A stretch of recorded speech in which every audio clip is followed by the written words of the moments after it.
কুমিল্লাতে আমি যেখানে থাকি সেইখানের অবস্থাও ভয়াবহ অবস্থা। তো পানি এসে বন্যা হইয়া চারিদিকে শুধু পানি আর পানি। আমার পিছন সাইডটা দেখতেছেন, যে জায়গাটা দেখতেছেন এই জায়গা আসলে আমাদের অফিসের সামনে। এই জায়গাটা আমাদের অফিসের চারদিক দিয়ে পানি হয়ে গেছে।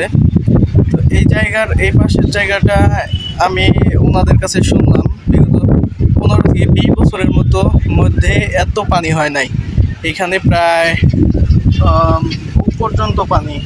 তো আমি চারিদিকে দেখায়, এখান থেকে আমাদের ইন্ডিয়াটা একদম কাছে, যেখান থেকে পানি যে জায়গায় যে নদী দিয়ে পানিটা ছেড়ে দেওয়া হয়েছে, আমি ইন্ডিয়ার সীমানাটা দেখানোর চেষ্টা করব।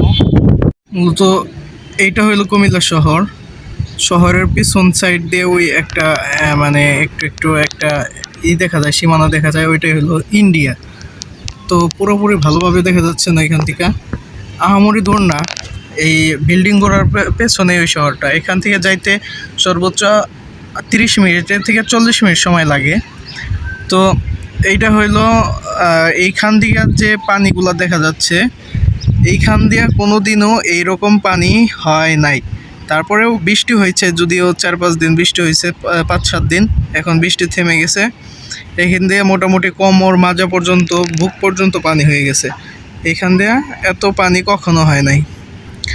তো ওই ইন্ডিয়ার পাশে, ইন্ডিয়া থেকে যে পানিটা ছেড়ে দিয়েছে, গোমতী নদী দিয়ে এই পানিটা প্রবাহিত হয়েছে।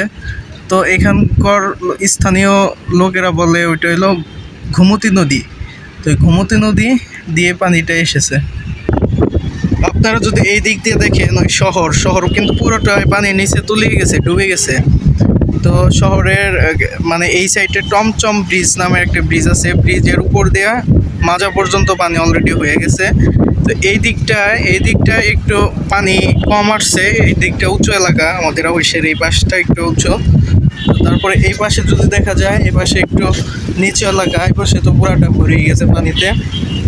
আর কুমিল্লার যে শহর দিয়েই ওই গোমতী নদীটা প্রবাহিত হয়েছে। ওই নদীর যে পুরো পানিগুলা শহরে এসে একদম ভরে গেছে, মাজা পর্যন্ত পানি হয়ে গেছে শহরে। আর যে ইন্ডিয়া থেকে যে সাইড থেকে পানিটা মানে ছেড়ে দেওয়া হয়েছে, পুরো সাইডটাই হলো কুমিল্লার একদম কাছে ওই পুরো সাইডটা। তো কুমিল্লার অবস্থা একটু খারাপই। আপনারা যেখান থেকে যে পারেন সবাই একটু সহযোগিতা করবেন, তাদের পাশে দাঁড়াবেন এবং সবাই আল্লাহর কাছে দোয়া করবেন, আল্লাহ জানে কুমিল্লাবাসীকে রক্ষা করে। ধন্যবাদ।